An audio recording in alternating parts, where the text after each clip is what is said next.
Hello, everyone. Today is Saturday, May 18th, 2019. I'm Bob Diebold, Vice Chairman of the Committee for the Global Endeavor. Today continues Phase 3 with our 15th webinar in the series of webinars on the topic of comparing and contrasting the true teachings of Jesus with the traditional tenets and practices of organized institutional Christianity. This is topic 8 in the study guide called Revelation Revealed. Its author and chairman of the committee is Neil Waldrop, for whom I am turning the facilitation of this webinar over to now. Neil, over to you. Thank you very much, Bob. I am once again delighted to be with all of you. I welcome viewers, some of whom perhaps have watched our previous webinars on YouTube, and also perhaps some who have not. For those of you who are relatively new to this, I would say that you would be well advised and you would be benefited if you were to download the document, Revelation Revealed, so that you will have it at hand. The document is available on the website of the Committee for the Global Endeavor, which is as follows: www.globalendeavor.net. I say again, www.globalendeavor.net. Global Endeavor is treated as a single word, no space, no punctuation in the middle. In addition, because those of you watching on YouTube do not have the opportunity to ask questions as we are conducting the webinar, we offer you the option of sending in a question in written form by using the email address that is identified at the bottom of the homepage for the Committee for the Global Endeavor. And that email address is as follows: info@globalendeavor.net. A question that you might send in would ideally pertain to something that someone said during the program, or perhaps just an idea of yours that occurred to you because you were watching. If we decide to use your question in a future webinar, we reserve the right to edit the wording. And in that event, we will put the question that you have originated to everyone participating in the panel on that day. In other words, it would not simply be an answer from me personally. So here we are. Let's get started. I would state for the record that we are conducting a discussion of extended implications that fall under a single paragraph on page 109 of Revelation Revealed. And that is the paragraph about 2/3 of the way down the page, labeled C, Doctrines and Creeds.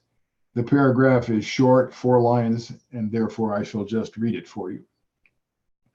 Although the atonement can correctly be considered Christianity's most prominent doctrine, the religion also advances a range of other standard teachings amounting to methods intended to guide and control believers while simultaneously promoting uniformity and discouraging original, imaginative, or creative thinking.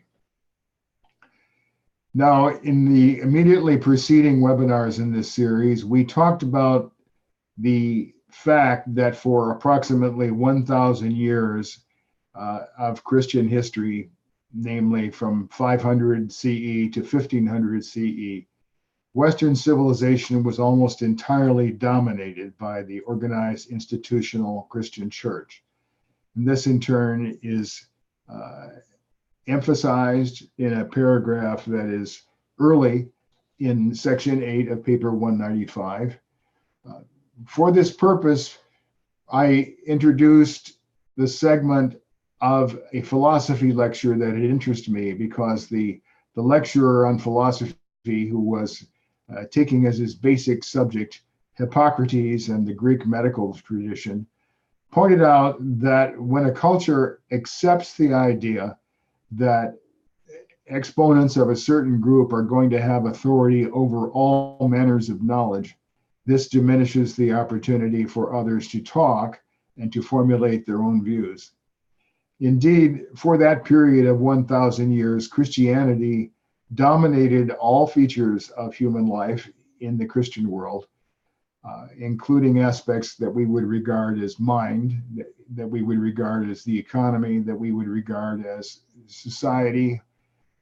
Such questions as marriage and family life were all included. And the institutional church had views on all these subjects that it enforced. So we discussed the 2-page paper by the philosopher, or actually I would say the 2-page excerpt from a lecturer by the philosophy professor. And we completed that last week. Today, we are mainly going to move toward a detailed discussion of section 8 of paper 195, which is entitled Secular Totalitarianism. But before that, I have 2 questions that I would like to put before the panel as a transition. And the first question has to do with the controversy over the teaching of evolution in American public schools. And it goes as this: why did the fixation of certain Protestant Christians on a literal interpretation of the book of Genesis lead them to undertake heavily politicized campaigns whereby they advocated prohibiting science teachers from teaching the theory of evolution in US public schools, a prohibition that was actually enacted into law in some states of the United States?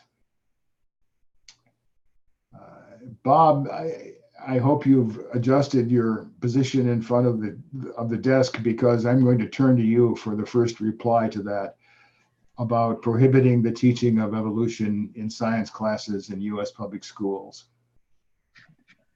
Sure, thanks, Neil. I was getting a pencil. I keep forgetting to sit here with pencils to take notes as we go along from the other participants, so we can comment on those. Thought I'd put a little context on this first.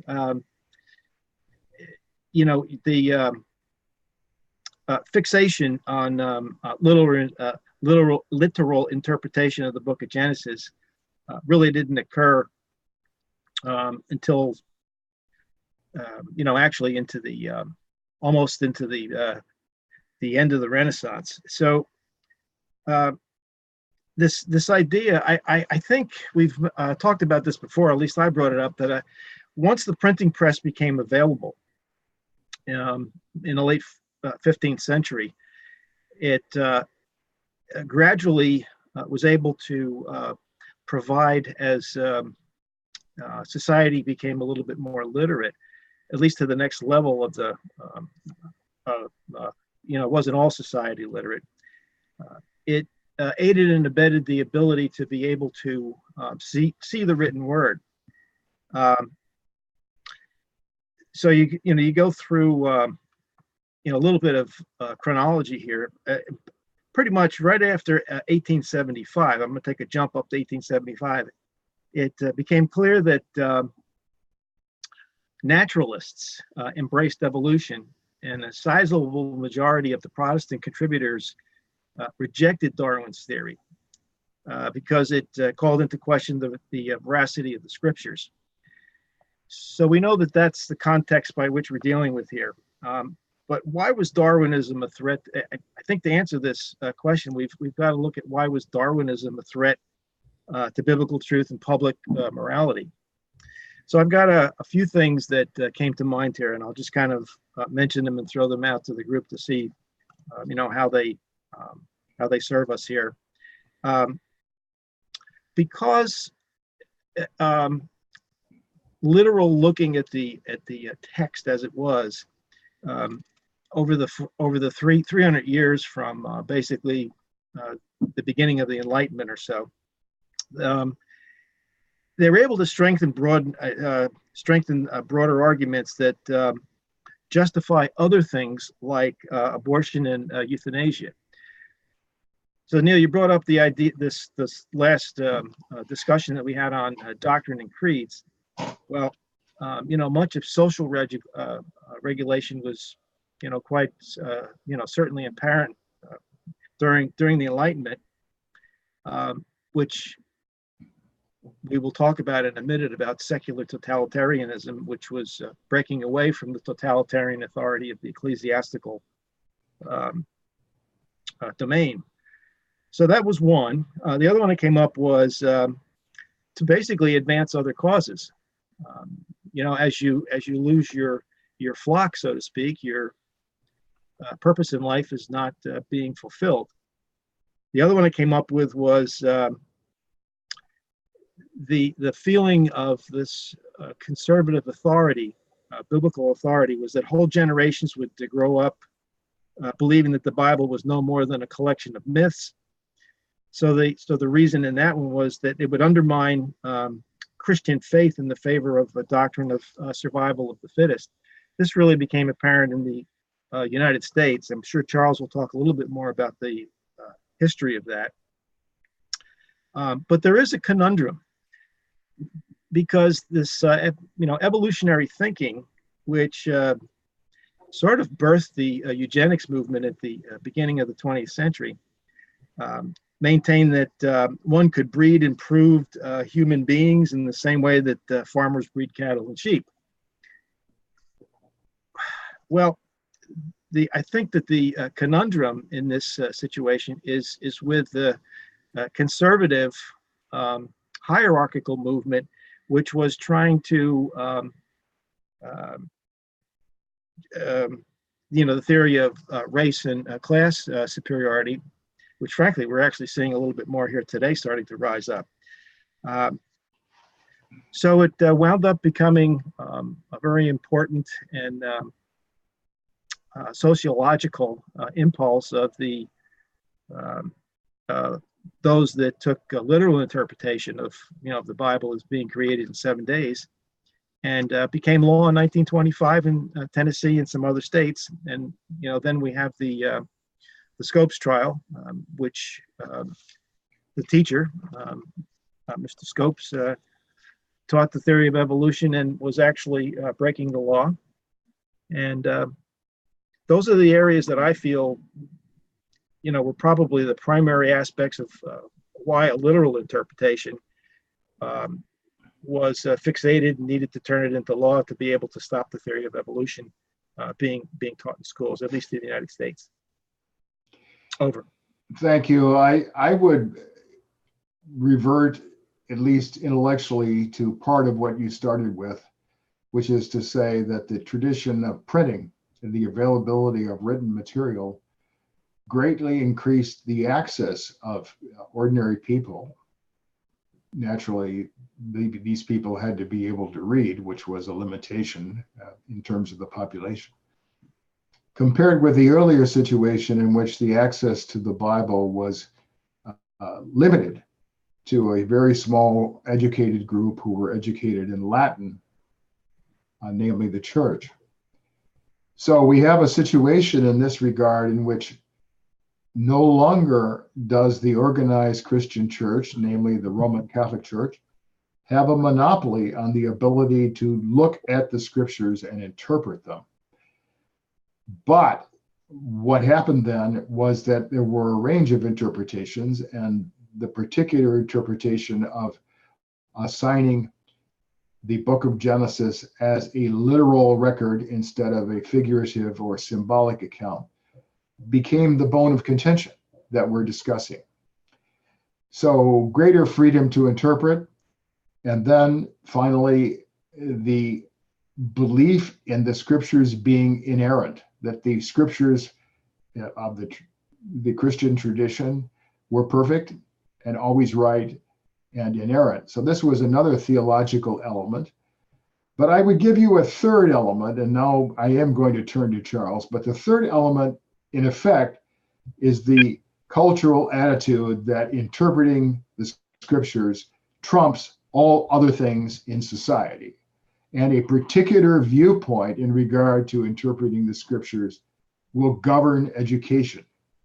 So now, Charles, as someone who did not feel particularly governed when you were an educator, I wonder if you would continue the discussion. I'll do my best. I think what Bob said is important, particularly the context that he set. When talking about education in countries such as ours, we should make some distinctions. Elementary school levels, and high school levels, quite different from college, first of all. Different kind of mindset. The first 12 grades 1 through 12 in this country, we're one of the first countries to have public schooling. In the later 18th century, the Dutch did, and then during the French Revolution, there were some movements in that direction in France, as well as ourselves. The Puritans are the ones who essentially established the notion of what these was more frequently referred to as a common school education. And in Massachusetts, the very first, when laws were first written down, 1647, it included references to schooling for boys and girls, elementary type of schooling, or rudimentary, basically reading, not so much writing, but arithmetic and the Bible. And the references in New England, I should say, public education in the United States began in New England. It was a New England initiative in the 17th century. And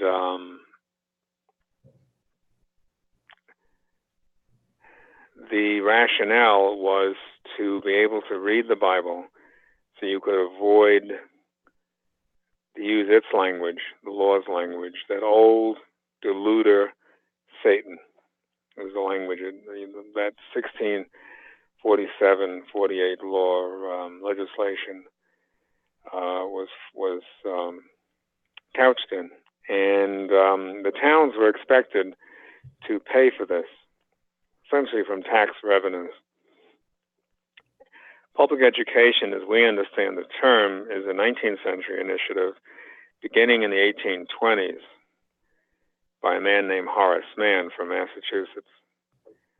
And the response in American society varied. And, for example, in the American South, or Southeast from the point of view of where I live out in the West, was the last region to embrace the notion of public schooling, but New England was the first and established the standard.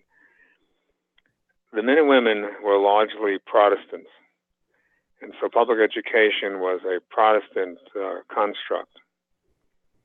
Catholics didn't trust the Protestants, even though Horace Mann and others tried to reassure them that the element of religion and morality, both, that would be part of the life of the student in school, would be non-denominational.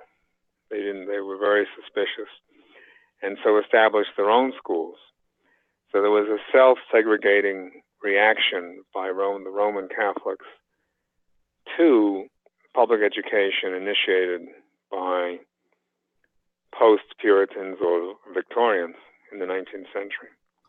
Charles, excuse me, could I ask you a question in the middle of this discussion, which is very interesting?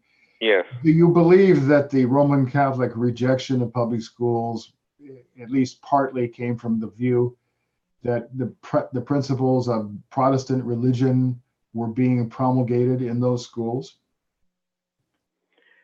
As far as I know, that was part of the suspicion. So the answer would be yes. Okay. They didn't trust the reassurances of the common school movement leadership. They didn't trust the reassurances of those men and women in the 19th century. They still don't, to a certain degree. You have Catholic schools. The city of Waterbury, a city of over 100,000 people, has, I think, close to, or had anyway, close to a dozen elementary schools, Catholic, and one time, I think, 2 Catholic high schools. I hope now, if I could prompt you slightly, Charles, you would turn to the question of science classes in high school and talk about the sensitivity of the particular. Well, I was just shortly going to get to that. Now, but there is an historical context. I just wanted to add further to it. The elementary schools and high school, whether they're public or private, particularly I would say the public in general, and many of the private, tend to mirror or reflect society's main trends and norms. Now, a Catholic school is different because it does teach religion. It's a private school and can do that under the law. There's no conflict with the First Amendment prohibitions about government assisting religion. Public schools are not. Although there was prayer in public schools in most of the states, at least most, perhaps all, but certainly most, up until the 1960s, I think. And Madeline Murray was one of the defendants. She had protested the use of prayer in public schools in her day. I think it was the early 1960s, and eventually her case, she was rejected. Her protests were rejected by the local school board, made it to the Supreme Court, and I don't remember the year that decision came down, but that banned in all the states any explicit teaching of religion, whether it was a particular religion or religion in general. And but prayer was a common feature of public schools up until the mid-20th century in the United States. I don't know how it was in Europe. Bible verses were read, and there was a formalized prayer at the beginning of the school day. It was very common in public schools. Also, I have a catalog, for example, in my collection of pictures recommended for proper use of paintings and pictures, prints for schoolrooms, and they included religious themes, including a guardian angel view, a very well-known guardian angel view. But that slowly, that was challenged, and the court put it down. The court doesn't. The Supreme Court, of course, only rules on things on issues that are protested legally. They don't do what Congress or presidents might do. Now, the distinction between science and religion, it's a distinction in science and religion that the evolutionary issue fits. And as society became more, I would say, I have to speak very generally, since about probably roughly 90% of young people attend public schools, the remainder either homeschool or go to private schools. And so that most kids, most American youth are exposed to the norms and policies in public schools. And as society became more secular or secularized, as this society did, as part of its modern development,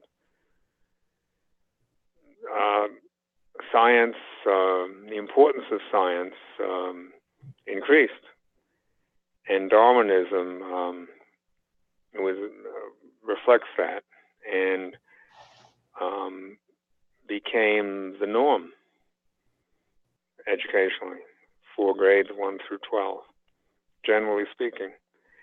And the Bible and its devotees, many of its devotees, as I listened to them and read about their dedication to biblical teachings, we're not in the habit of compromising the Bible with some other main body of thought. The tension between religion and science is mirrored in the tension between the Bible and scientific hypotheses and notions. But when I taught in Connecticut, I asked a few science teachers how they manage this issue, and they told me they would simply mention the Genesis. They would mention it. They were never challenged, as far as I know, internally or externally, for doing that. They taught Darwinism, or evolution, I should say evolution. They emphasized evolution.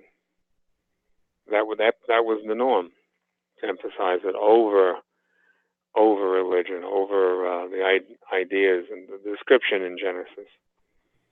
And it's because the formal public institution simply mirrors, once again, the trends, the norms, the general perspective that society holds.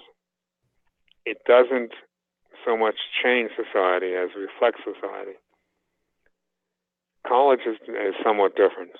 Even public colleges, it's a different, altogether different setting. It's a different conversation. But most kids don't go to college, and their exposure to formal education would be essentially 1 to 12, first grade to senior, high school senior. And in some senses, it's as simple as that. It's as society, if you can imagine.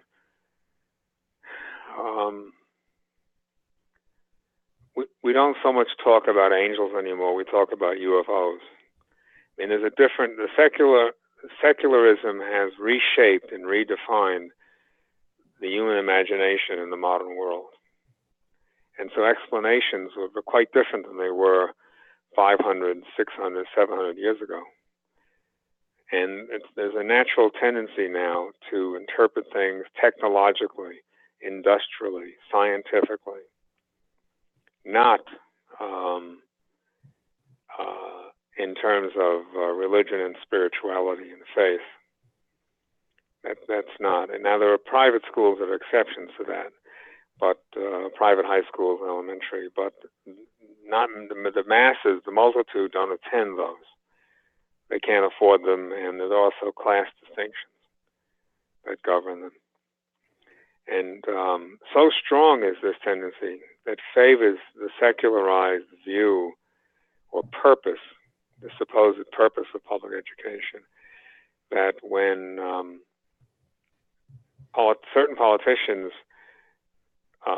advocate the use of tax revenues to fund parents' choices to go to a private school, which includes a religious element in the curriculum, instead of what kids would go to ordinarily, a public school. Those are either voted down, or if they're established, they're voted out later on. And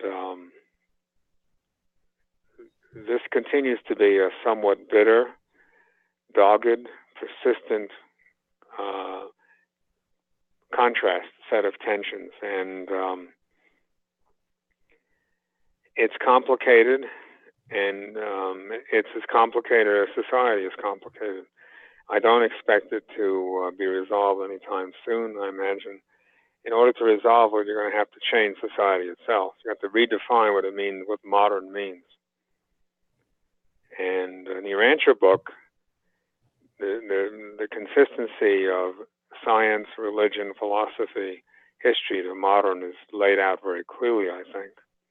That's not so in this society, and probably not so in Europe. Europe appears to be also highly secularized. And this is puzzling in this country because we have we have many churches. We have many organized religions. Yet the Bible, for example, I don't remember the Bible ever being even referenced when I was a student in school. Now, I referenced it when I taught history to high school students. But to look at curricula printed by and authorized and approved by the state on behalf of the various towns, you would never think the Bible existed. It's simply relatively invisible culturally. And Charles, you're talking at a very general level. Could you please focus on the principle of compelling others to accept one's own interpretation of the book of Genesis, and then making majority rule. That's the premise of that is majority rule. And making majorities rule. Majorities demand it, and then they put pressure on everybody, including teachers. But what was the premise that they believed entitled them to dictate to all of society, including many people who did not agree with their interpretation of that particular part of Christian scripture, or perhaps were not religious at all? Well, it wasn't. It was generally seen as a violation of the First Amendment. In order to put Genesis in a curriculum or its equivalent, for Jews and Christians, it would be Genesis. For Muslims, it would be Muhammad's connection with the divine, with Gabriel, and receiving it from a celestial source, the Quran, I mean. In order to do that, you have to quote those books, and that's perceived as a violation of the First Amendment. And that evolved. It took quite a few generations. Prayer would be an example. Prayer was banned. Supreme Court in the 60s ruled in favor of Madeleine Murray's thesis. She was an atheist, by the way, who mysteriously disappeared. Her whereabouts are unknown to the authorities. But the Supreme Court ruled, and that became the legal basis. That legally, when you ban prayer, the school prayer issue is not just about prayer; it's about religion versus science, from the point of view of people on both sides of the issue. But if you're going to introduce a creator of some kind, then you have to introduce religion explicitly, sooner or later in the curriculum. And that's considered banned. This is in addition to a number of, I can't give you a percentage, but I taught in 3 different states and for 40 some odd years, high school. The book refers to in section 8, I think it is, unwitting secularists. A lot of them were unwitting secularists. I never brought that to their attention, but I observed it in their opinions. There are a number of, it reflects the the force of it, the majority rules, the majority opinion, majority trends, majority norms, majority ideas dominate, and they do coerce and will punish if you pursue it. You could lose your job, for example, if you Charles, were to excuse me, advocate. you've run on quite a long time. I would like to give others the opportunity. Would Yes, you of please course. conclude?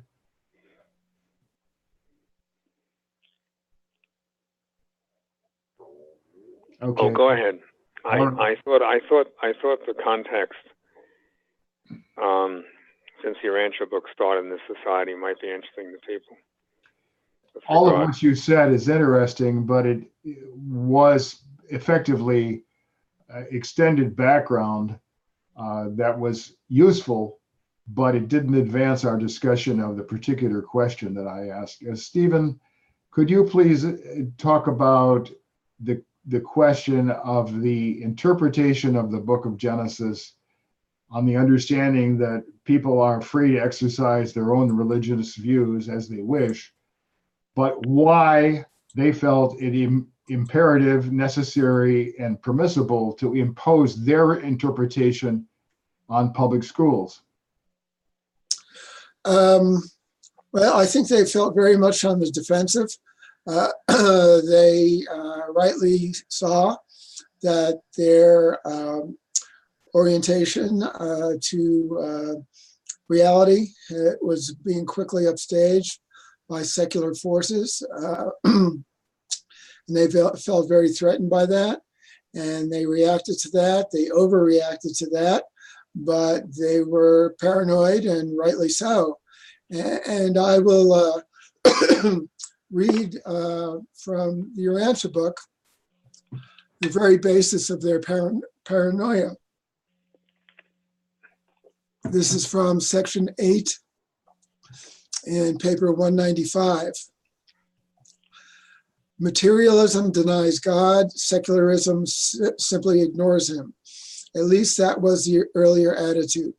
More recently, secularism has assumed a more militant attitude, assuming to take the place of the religion whose totalitarian bondage it one time resisted. 20th century secularism tends to affirm that man does not need God. But beware, this godless philosophy of human society will lead only to unrest, animosity, unhappiness, war, and worldwide disaster. Secularism can never bring peace to mankind. Nothing can take the place of God in human society. So when certain Protestant or Christian or Catholic religionists saw the rise of secularism, this is what they saw. This is the threat that they perceived. And I don't think they responded appropriately. Many scientists throughout the centuries have been Christians and have been healthy Christians and healthy scientists. At the same time, it does not have to be an either or, but unfortunately, certain conservative portions of Christianity did not know how to intelligently respond to the threat of secularism as they saw it presented, for instance, in the theory of evolution. So they responded as best they could. It was totally inappropriate, but that's what they did. They did have a motivation. I think the motivation was, appreciable and maybe even admirable, but certainly their political response was not. But they saw themselves in a battle, a cosmic battle to the death, probably, and that's what they responded to. Thank you. That's very helpful. I understand the dimension of concern about secularism, and you quoted a paragraph from section of 8 of paper 195, which I hope we will be able to reach during this discussion, although at this point, I'm not sure we will get through the section given what has gone on so far. But I would now like to turn to George and ask him for his appraisal of the underlying psychology here involving perhaps an assertion that religious views control education, and whether religious views are able to dominate, admittedly, religious views of a particular group as opposed to perhaps the religious views of other groups. Sure, thanks, Neil. Yeah, I think Charlie made both Charlie and Stephen made really good points about the confrontation with the rise of secularism. And I didn't know it was 1925 that the law was passed, so thanks, Bob. But passing these laws was paranoid. It was recognition by what was predominantly Christian country that their basic ideas were under attack. So I think Stephen's right. They did feel paranoid. Another reason for,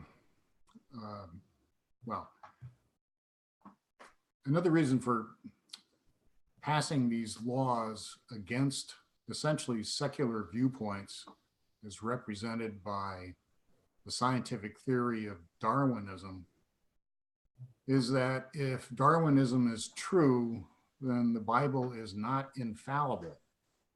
And that's important because infallibility historically has always been assumed to be a characteristic of the spiritual world. If some communication comes from the spiritual world, like the Bible, which is thought to be like the Bible, then that's thought to be infallible. And there's an interesting reference in paper 92 about infallibility and religion. It starts, paper 92, section 3, says evolutionary religion makes no provision for change or revision. Unlike science, it does not provide for its own progressive correction. Evolved religion commands respect because its followers believe it is, quote, a capital, the truth. Quote, the faith once delivered to the saints, end quote, must in theory be both final and infallible. And so there's another interesting quote in section 4, the next section of this paper, where the authors tell us that the truth they reveal in the Urantia book is not complete or final or infallible.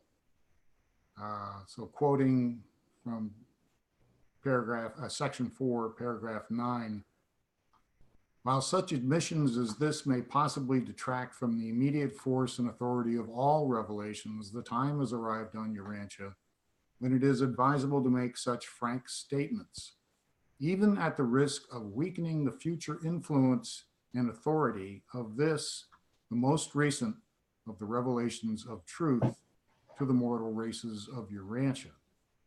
So I think, yes, they were paranoid about losing the influence of secularism to secularism. But I think another concern was that if Darwinism was right, then the Bible was wrong. The Bible was wrong, it was not infallible. And if the Bible is not infallible, what is the basis for Christianity? I think that is another factor that entered into this movement. George, thank you very much. Bob, I'll turn to you in just a second.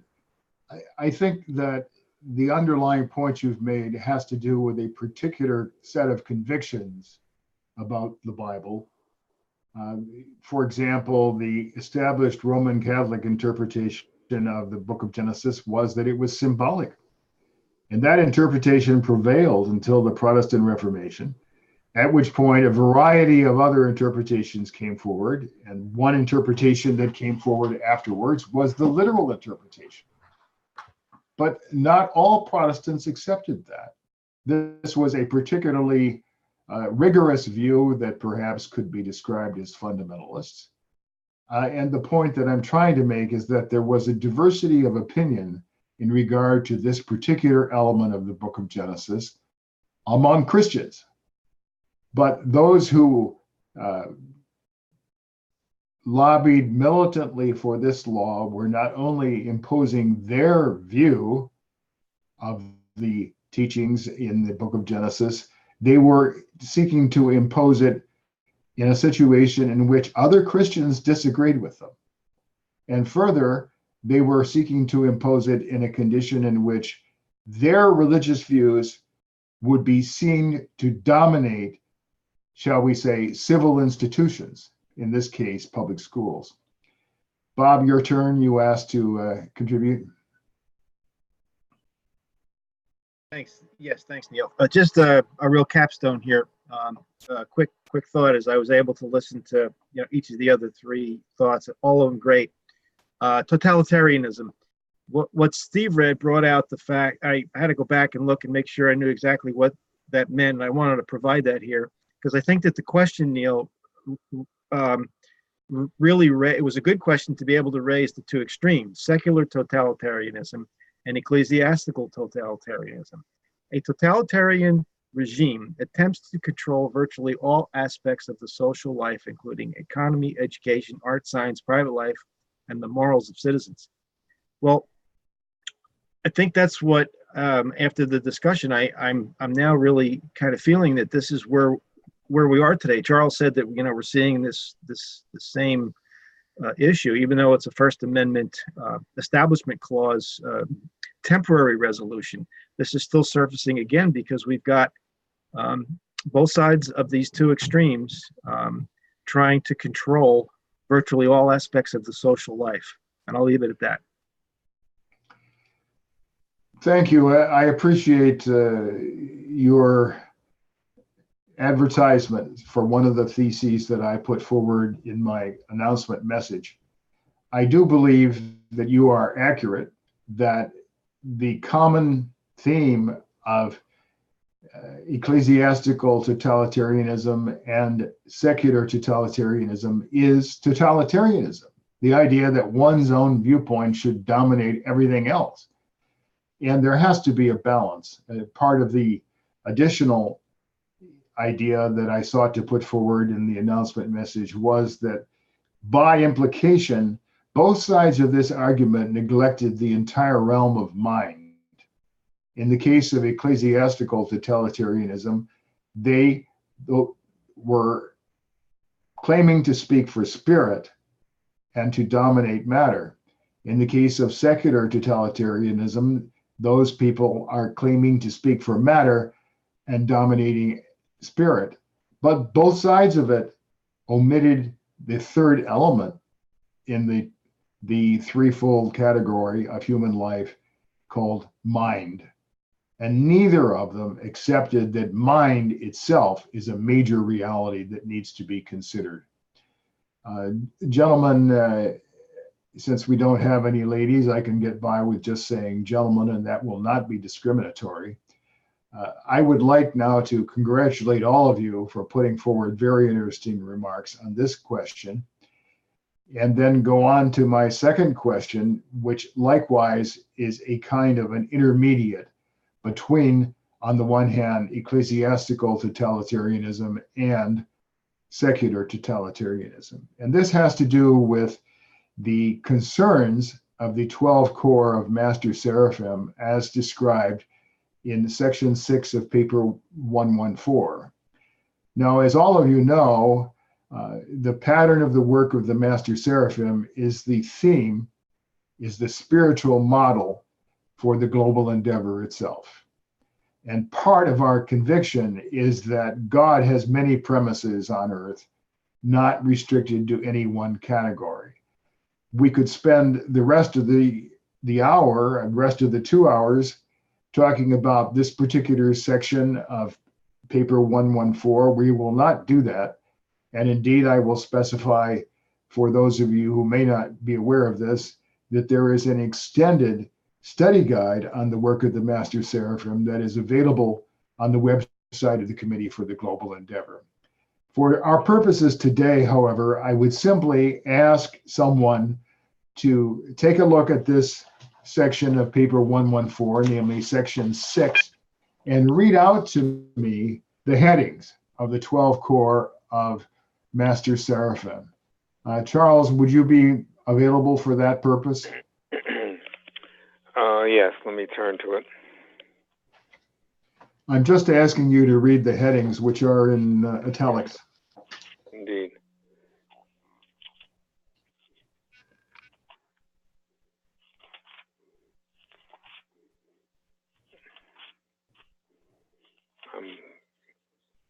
These pages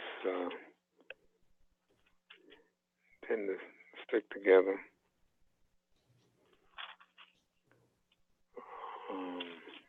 And the wrong, here it is. All righty. The Master Seraphim of Planetary Supervision, 1 through 12. The Apocal Angels, or just the headings, please. Number 1, the Apocal Angels. Number 2, please. Yes. The Progress Angels. Number 3, the Religious Guardians.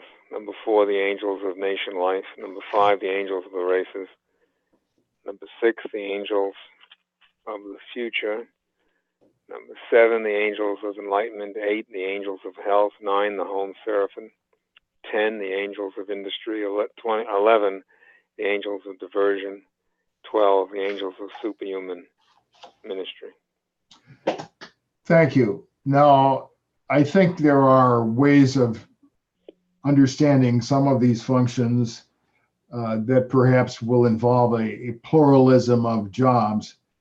But to me, the one of the 12 core that is clearly religion is core number 3, the religious guardians. And I don't think any of us would wish to argue that it is not.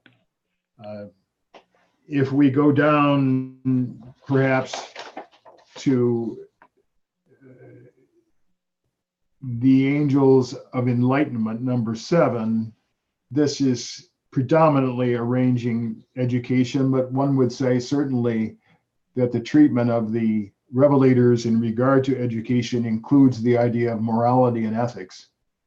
And so one could say probably that the functions of core 7 of Master Seraphim have something to do with religion, not as directly as angelic core number 3. But that is, it's largely exhausts my list. I don't see anything in the remaining 10 core of Master Seraphim that specifically addresses religion. I would ask whether anyone does. Does anyone else? Bob, go ahead. May take a little bit of a different view on this one. As you asked the question, obviously, as we read, the work of the third group, the religious guardians, the angels of the churches, so to speak. Okay, so we're really concerned with religion guarding the conservative aspects as checkmates for the angels of progress. And I got thinking a little bit, well, are angels secular? And I had to say, no, of course not. And if religion, true religion, is an inner experience, a human's spiritual experience, then everything on this list, except potentially the superhuman, let me get that one there, the angels of superhuman ministry, take a little exception with that maybe. All of these areas would have to be concerned at the Master Seraphim level with true religion. And I have a couple of quick examples. I'll just toss out a couple that came to mind. I don't have a lot of them yet. The angels of the home. Let me get the right one there. I'm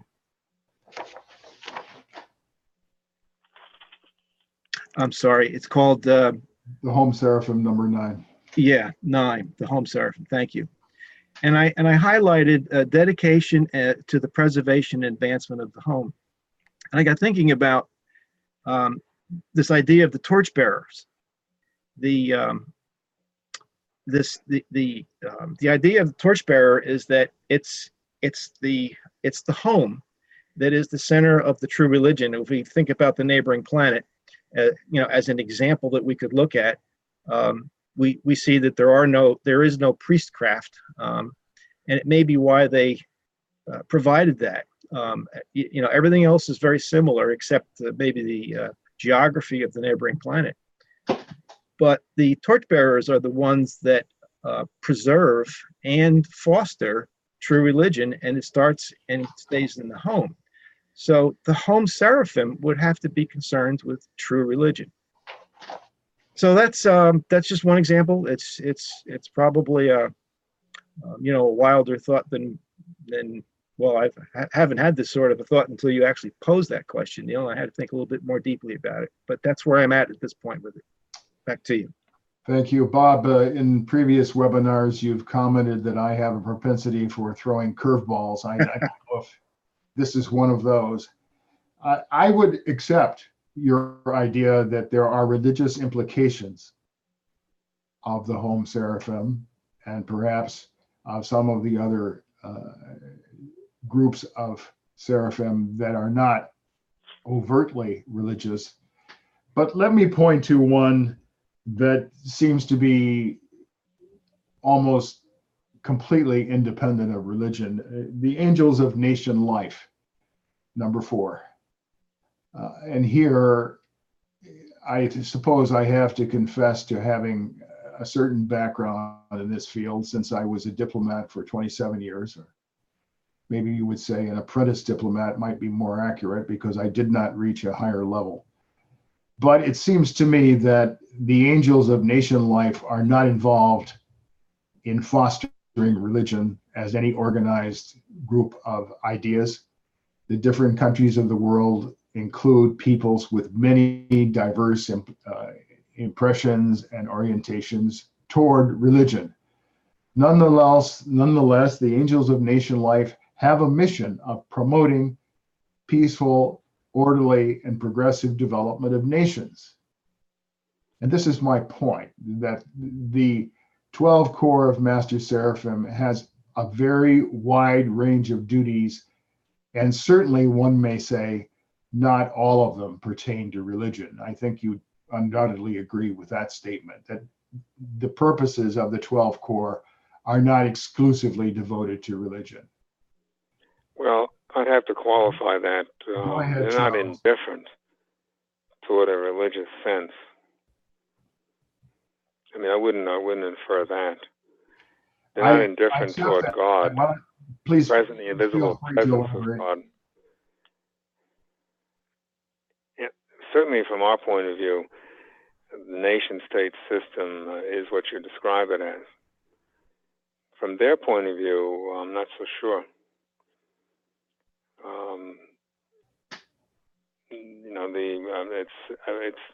It's not dealing with religion in any compartmentalized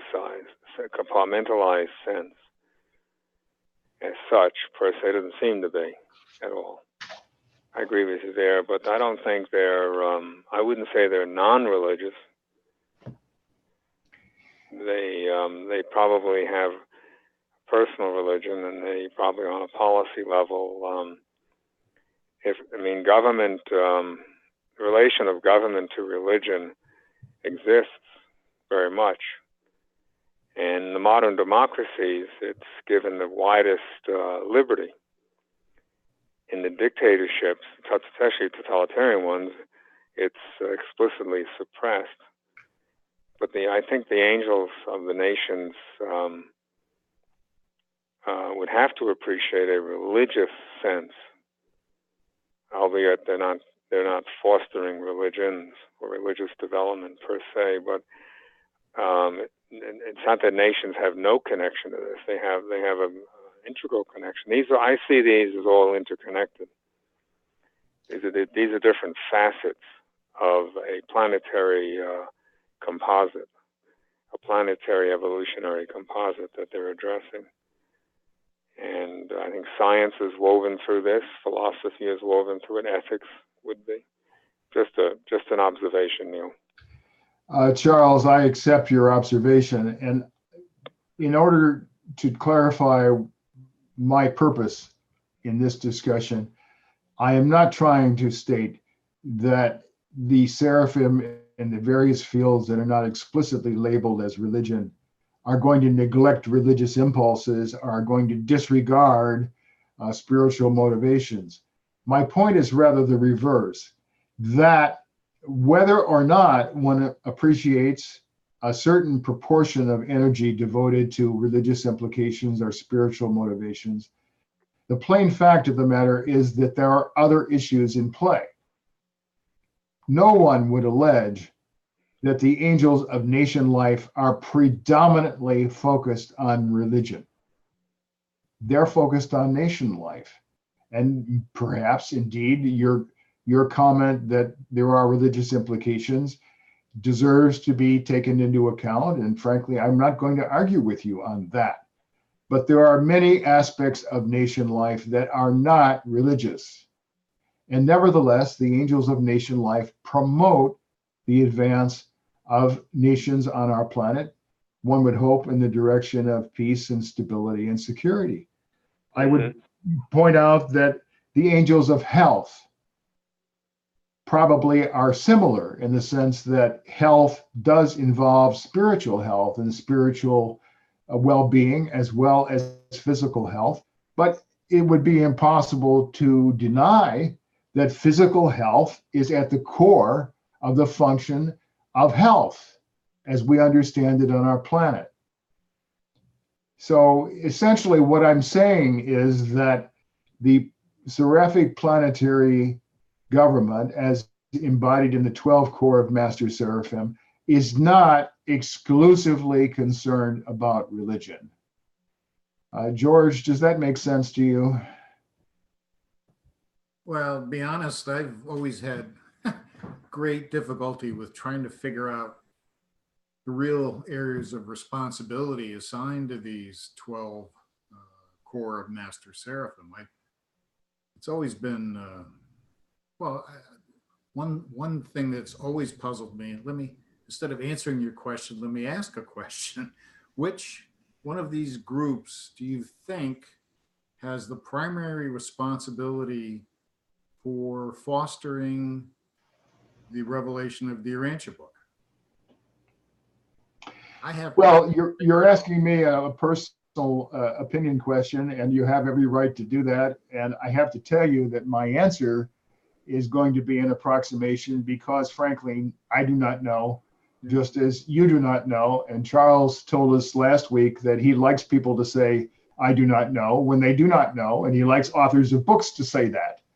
So I would say that most likely promoting the teachings of the Urantia book falls predominantly under Seraphic Corps 3, the religious guardians, even though the description of that paragraph seems to be predominantly oriented at present toward established religions as they have existed in the religious tradition. But it's very clear that the Urantia book is intended as an upgrade to religious tradition. And so what we have is a difficult question to answer. George, do you want to come back on that? Yeah, no, I have thought the same thing. And then I've thought, what about the angels of enlightenment? Because the Urantia book, excuse me, the Urantia book is more than just religion.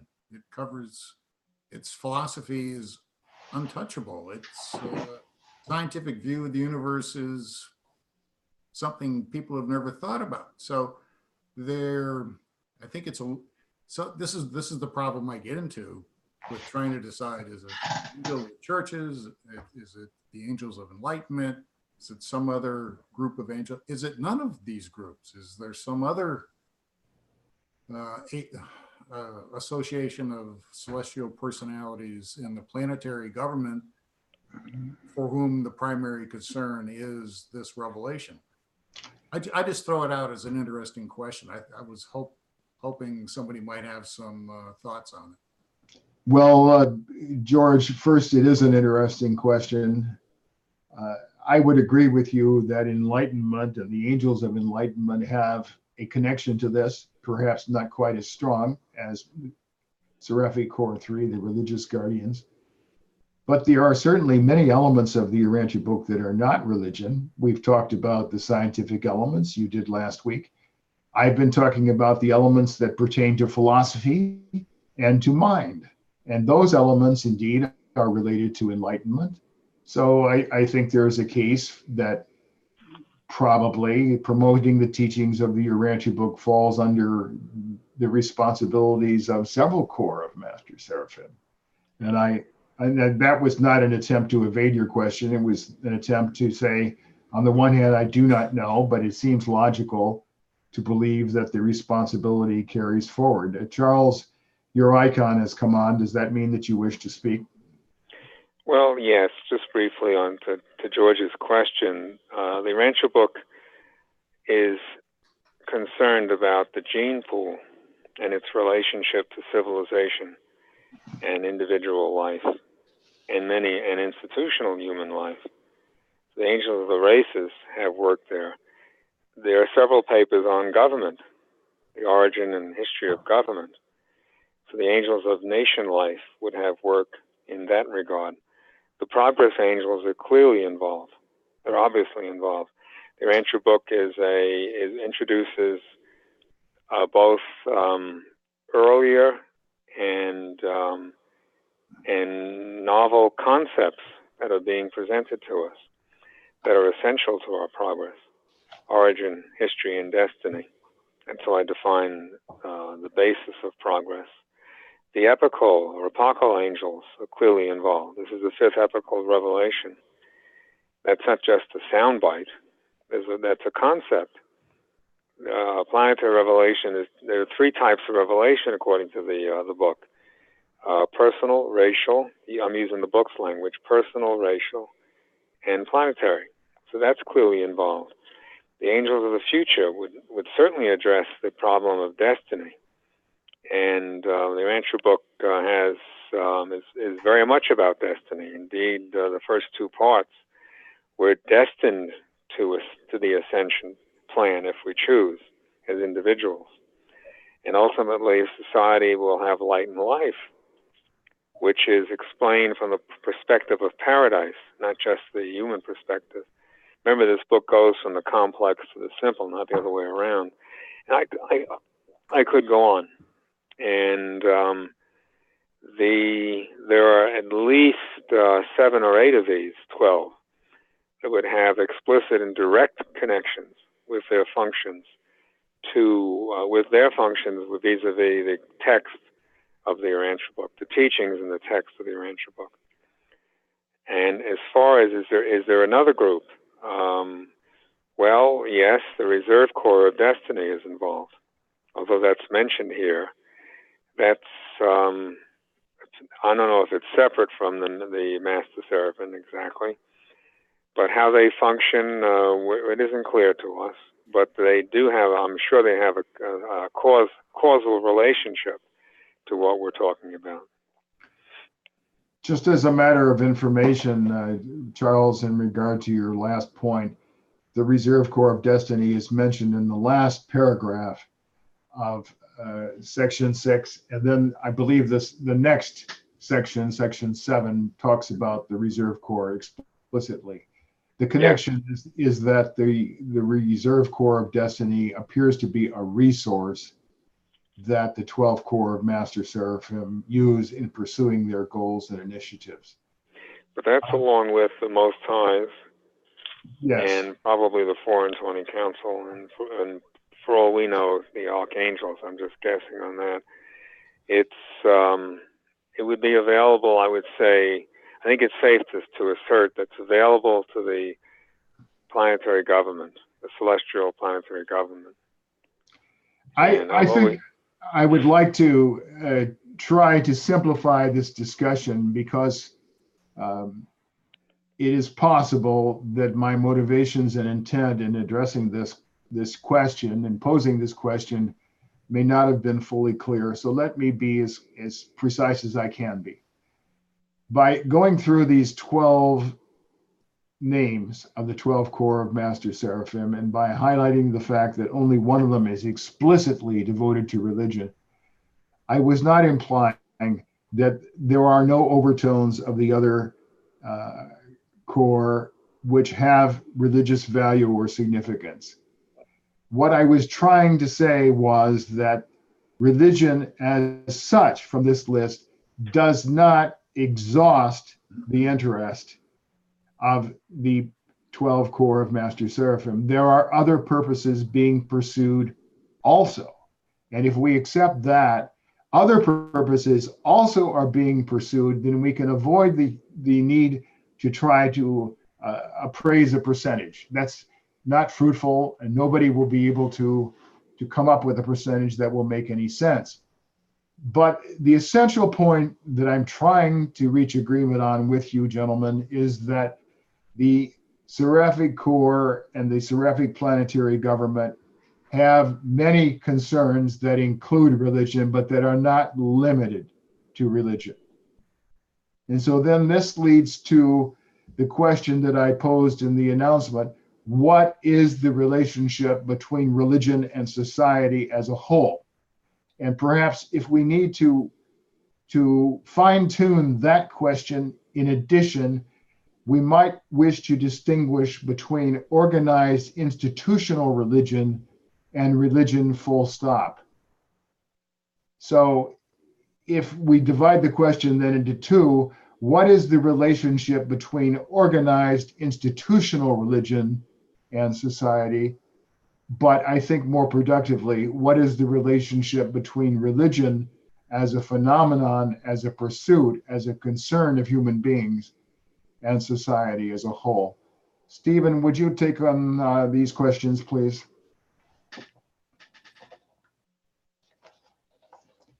You're muted at the moment. Yep. Okay. Well, I don't think that you can really productively distinguish between institutionalized religion, which generically speaking is a form of group religion, and non-institutionalized religion. I believe that religion is a personal phenomenon, but just as importantly, it's a group phenomenon. You cannot have religion exclusively individualized. It would no longer be religion. It would no longer be spiritual. So institutionalized religion has its place. I think the angels of the churches would agree with that. Institutionalized religion, as any institution, has its tendencies to overreach and try to create influence beyond its proper reach. But people do need to get together in groups and to practice their religion or their form of spirituality. And I was interested in the group 6. Is it group 6? No, group 3, the religious guardians.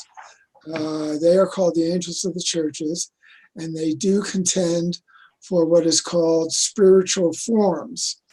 So I don't really know what they mean by spiritual forms, but that's an interesting combination of words.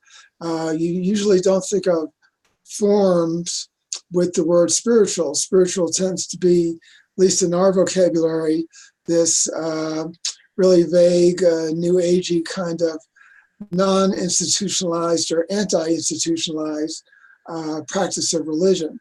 So they do talk about spiritual forms, and they also call themselves angels of the churches. So I would maybe contend that one spiritual form that they speak about are churches. Churches, by definition, are institutionalized. That does not inherently make them evil.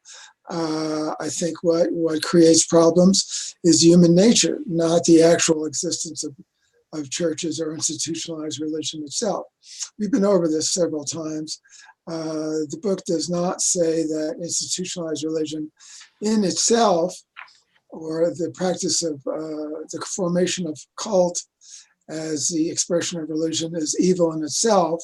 It's just what is distorted by imperfect human nature when people get together in groups, just like political activity is, just like economic activity is, religious activity, group religious activity can be distorted because human nature is imperfect, to say the least. I'm not sure if I answered your question, but well, you certainly have given us quite a few plausible and I think convincing arguments for the view that group religion makes a productive contribution is indeed important. But my question in the larger sense has to do with the relationship between religion as a whole, both group religion and individual religion, to the rest of society. Do you want to try that one?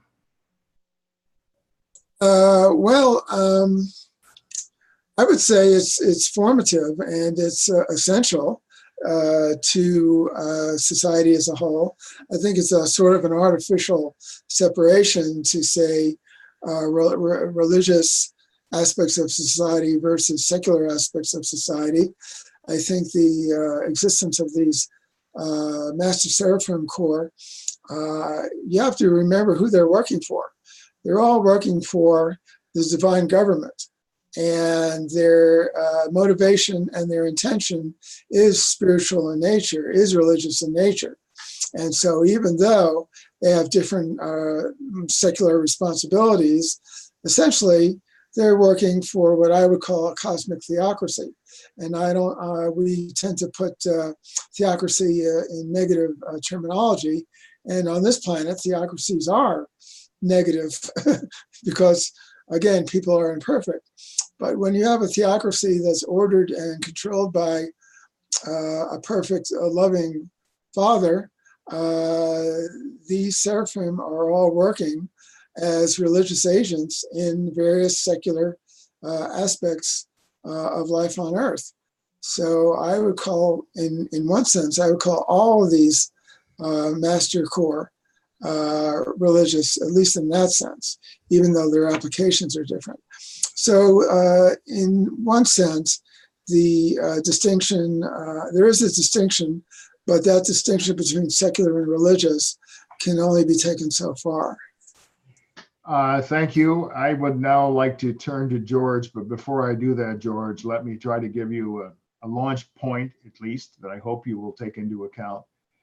That in effect, the responsibilities of the 12 Corps of Master Seraphim, and indeed the entire Seraphic planetary government, are by implication closely linked to the future goals of improving society and civilization in the spirit of the paper entitled Planetary Immortal Epochs. The number of that paper suddenly escapes me. But the idea is that it portrays the progression of social development and civilization on an inhabited world. And our path is quite different from the average. But it seems to me that the work of the 12 Corps of Master Seraphim is aimed at the goal of planetary development in the very broad sense, as embodied in that paper, Planetary Immortal Epochs. So again, now as a launch point, George, that you're free to depart from, do you think that the overall goal of planetary development in this sense, as embodied in the paper Planetary Immortal Epochs, and as apparently fostered by the work of the 12 Corps, has many purposes that are including religion, but not exclusively devoted to religion?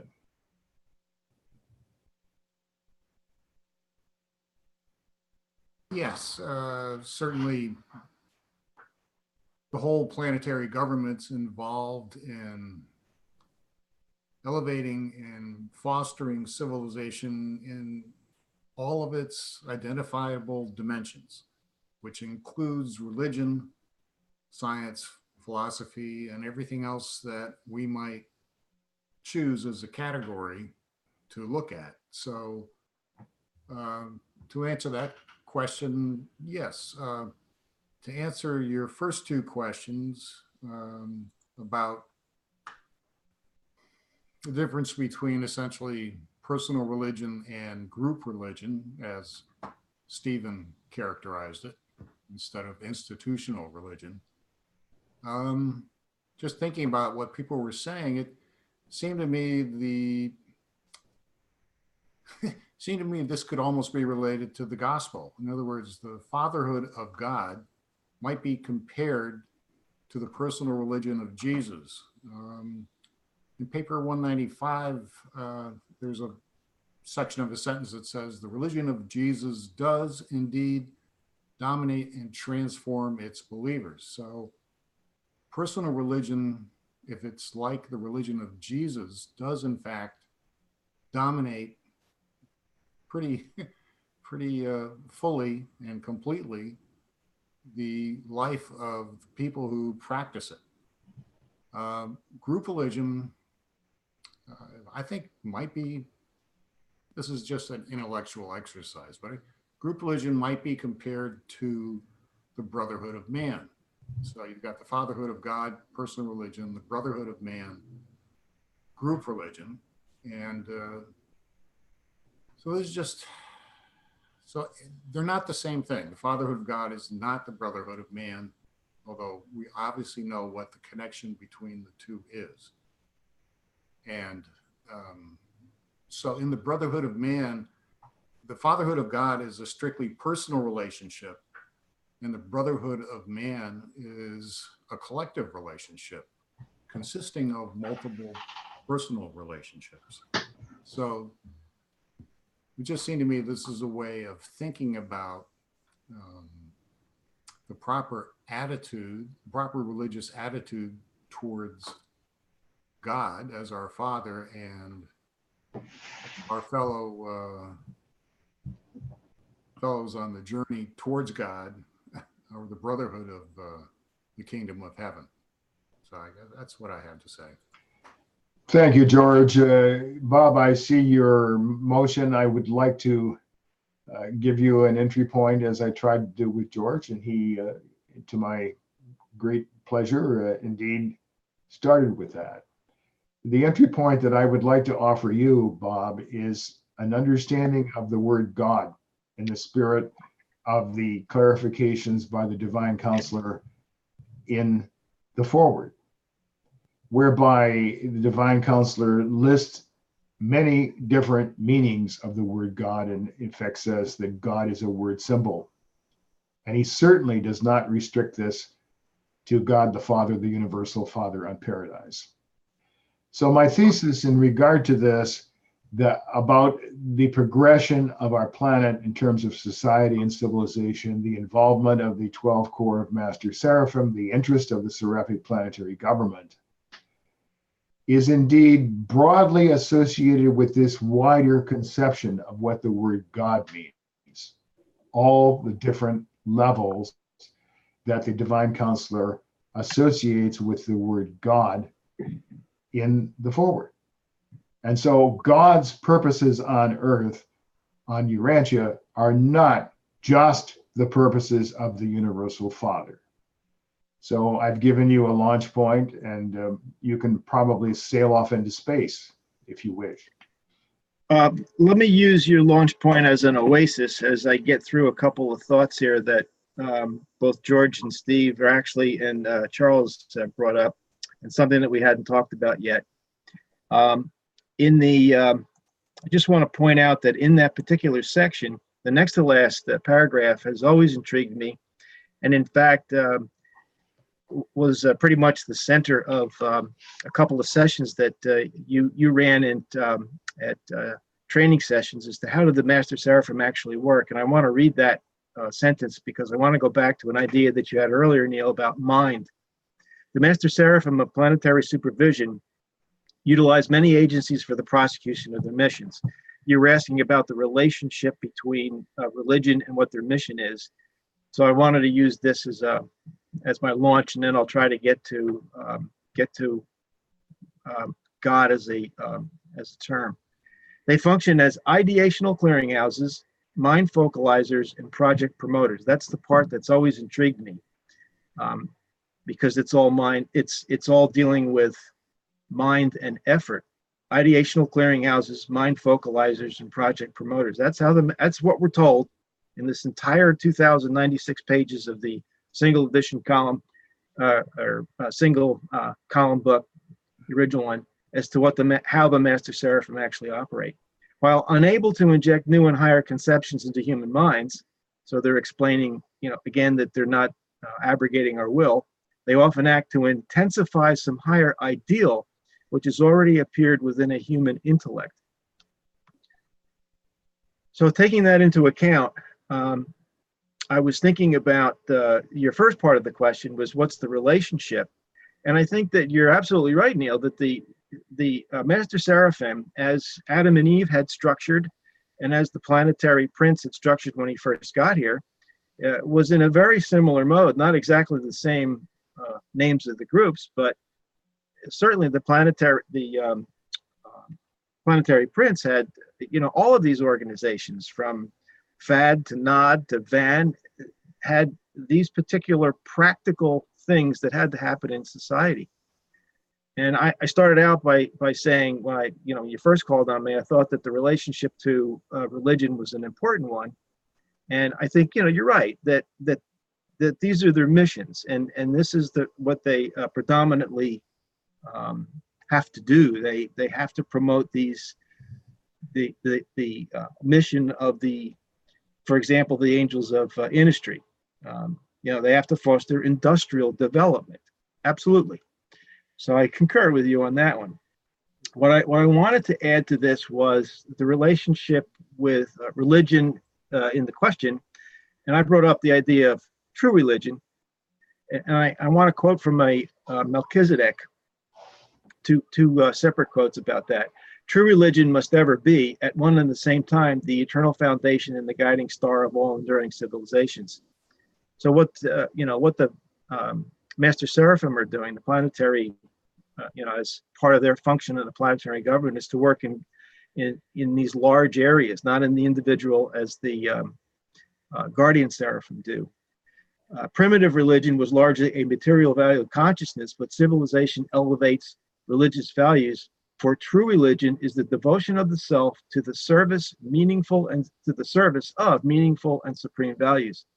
So, going back to what I thought originally, that's the point I wanted to make, was that I feel as though that the Master Seraphim obviously are working with true religion as a guiding star for where civilization ought to progress to, as you brought up, that we're out of sync.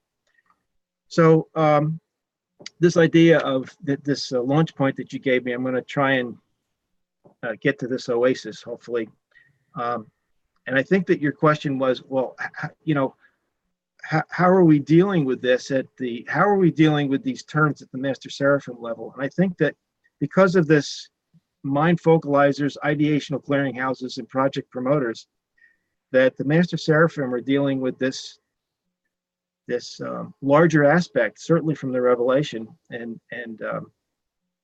certainly from the idea of true religion, to foster, along with the guardian seraphim, this idea of not promoting spiritism or materialism, but balancing the inside out and the outside in balance that mind has to maintain. So they're obviously dealing with, one other quick story I wanted to say is that I was at a number of years ago, I was at a summer study session. I made a comment with a long-term reader, and we were kind of, it was late at night, and we were kind of, it was early Sunday morning. We were kind of all getting set to go to airplanes and such. And I said, boy, it seems like the group here has a lot of gray hair, and I don't see a lot of non-gray hair. And the fellow made the comment, he said, well, the Master Seraphim aren't sending us anybody new yet, or, haven't been doing that. And I got thinking about this idea of mind focalization and ideational clearinghouses and promoting projects. And if in fact the Master Seraphim are dealing with that, they have to deal with this expansion of the term God, as you gave me as a launch point, Neil. We've got such larger pictures now that have to percolate. For example, the supreme being. I mean, here's a deity concept that's the finite manifestation of God, who is an infinite, who is the infinitude of infinity. We can't wrap our heads around those sorts of things. So, working from the more practical level, society has to progress along these 12 areas or actually 11 areas at the practical areas, for society to be able to get to this level where cosmic consciousness and this whole cosmic picture that we've been talking about the revelation is now going to be available to the vast majority of the planet at the ideational level. I've said a lot. I hope that put a circle around what I was actually intending to think. This is a very complex subject, and I appreciate the question. Well, thank you. I believe that you've given a very interesting framework for considering it, and I certainly agree with you that it is a complex question. I will additionally venture to state that I don't think we are able to answer all of the implications and aspects, and I certainly do not aspire to reach a definitive conclusion. But just as a point of illustration, the concept of God as defined by the divine counselor as a word symbol in the foreword includes our creator son, Christ Michael of Nebadon, a paradise son, and now a master son. It includes the efforts of the creative mother spirit, his partner. And so it seems to me that if we simply take that illustration, in addition to the example you gave, the supreme being, it is apparent that the ideals of God, the goals of God on our planet, in Nebadon, in the universe of universes, are not limited just to the goals of the universal Father. It doesn't make sense. I see you pushing your fingers to your temples, Stephen. I wonder if that's a sign that you are meditating something that you will wish to share with us. No, it doesn't indicate that. George, I will give you an opportunity.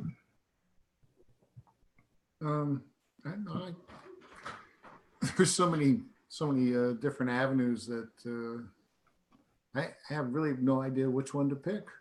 I mean, Bob's discourse was having trouble following he was going everywhere. He covered the whole universe.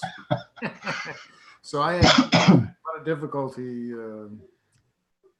So I don't really think I have anything more to add to what other people have already said. Well, let me ask you a question, and I hope you won't consider this as a means whereby I'm trying to put you on the spot. I've advanced the proposition that the interests and goals of God are not limited to fostering religion as such. Can you agree with me in that regard? Repeat that? The ideals and goals of God in regard to our planet, at least, are not limited to fostering religion. Do you agree?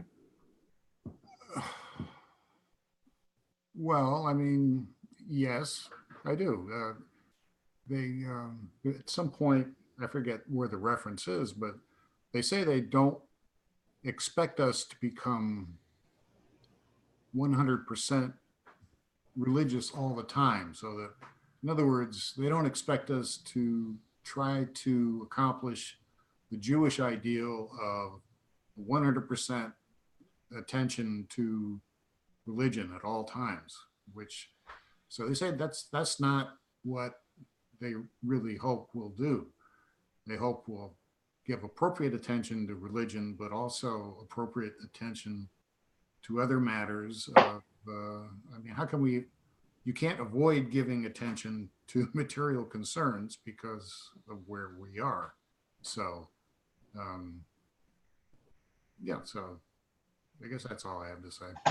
I agree. And when you say material concerns, I would ask that you consider, in addition, the concerns of mind. My contention for the last couple webinars is that what complicates the problem for us, what has complicated the problem of totalitarianism, both from the ecclesiastical perspective and from the secular perspective, is at least partly a neglect of the fact that mind itself is an independent and interrelated domain that both of these abuses have implicitly neglected. I think, Stephen, you motioned that you would like to contribute. Yeah, I just wanted to make a distinction when you say religion as a separate activity, as a particular activity, such as whether it's engaged in group worship or private worship, that sort of thing. That's one way to think of religious activity. But if you think about religion as the motivation for all of our activities, then all activities, in a sense, are religious in intent. In other words, our secular activities should not be divorced from our religious sensibilities and our religious motivations. So it depends on, it's kind of glass half empty, glass half full. Yes, you can productively distinguish between the two, but you cannot productively separate the two. So that's how I would put it. And so I think your question does not have a yes or no answer. It just depends on the perspective on which you're thinking about it. Thank you. I agree with your net conclusion. I said earlier at one point that we are not going to be able to take a percentage basis and appraise the relative percentages of interest on God's part, on the part of the seraphic planetary government, on the part of the 12 corps of Master Seraphim. They can be directly or indirectly associated with religion. We're not going to be able to do that. I do not wish to try. But I believe, by implication, you have accepted a premise that I put forward earlier, that God's interests are not limited to religion, that there are other purposes too that he is also fostering. I see you nodding your head to that. Charles, can I put the same point to you and see how you react? Would you repeat it? Or all right. The final comment was an attempt to try to put the question simply, that God's interests on our planet Urantia are not limited to fostering religion. They're not limited to fostering what? Religion. Oh, religion. Well, from the human point of view, no. And I think my guess is from the point of view of paradise, no. There are four basic divisions to reality: matter, mind, and spirit, and personality, that are presented in this revelation. And personality is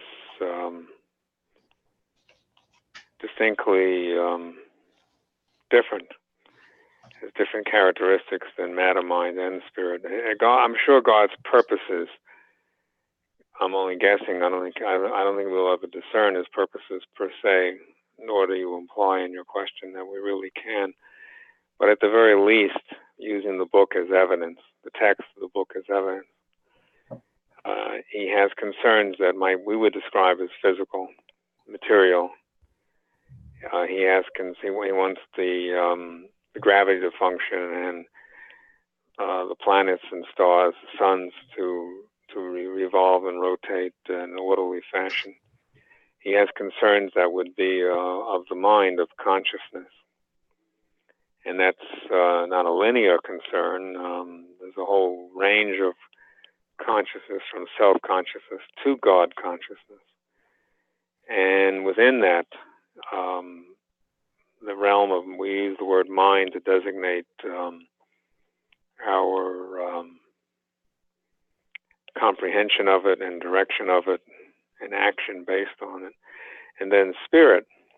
And in a human point of view, a traditional sense, spirit would come closest to what we call religion. I use the word religious and spirituality this way. Spirituality, a spiritual experience is an actual experience with the divine through the consciousness of mind that may have effects on the material. Religion, it may be a record of it, or a ritual about it, or a symbol of it. That's the way I use the two terms, two concepts rather, intellectually, theologically, and cosmologically. God's purposes are infinite. They're absolute. They're eternal. They're perfect. They're universal. Ours right now are finite, with all the implications of that. And but again, I typically will cite those 5 attributes of God's intent, divine intent: absolute, universal, perfect, eternal, and infinite. And, Thank you. I'm sorry. Did you want to continue a bit? Well, yes, God. There's something amazing about all this. God has provided for cosmic citizenship with a relationship that we have with the Supreme, and the Trinity has. God has provided for a father relationship with the thought adjuster, personally bestowed upon us. The adjuster is not personal, but I believe God bestows it to us as on a personal basis, based on our growth. Our personal growth, and in a world with the spirit of truth, it would be universally bestowed, but it's provided for, and it's individually nurtured as well as collectively nurtured. The adjusters have a common identity and all that, but that's all part of God. God's purposes are, you have to say, are multifaceted, albeit that wouldn't mean much unless it's explained, but they're multifaceted, which includes religion and includes the spiritual. Thank you. I agree with your analysis, and I believe that your idea of multifaceted is useful. Gentlemen, I have greatly enjoyed this discussion. As it turns out, the 2 topics that I thought would be a transition to much more extended discussion of Section 8 of Paper 195 have almost exhausted our time today. I would like, nonetheless, to begin our discussion of Section 8 of Paper 195. And specifically, I would ask you to focus on the first 3 paragraphs. George, would you be willing to read these first 3 paragraphs under the heading 8, Secular Totalitarianism? Just the first 3, please. Sure.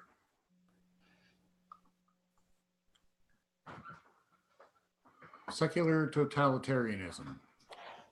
But even after materialism and mechanism have been more or less vanquished, the devastating influence of 20th century secularism will still blight the spiritual experience of millions of unsuspecting souls. Modern secularism has been fostered by 2 worldwide influences.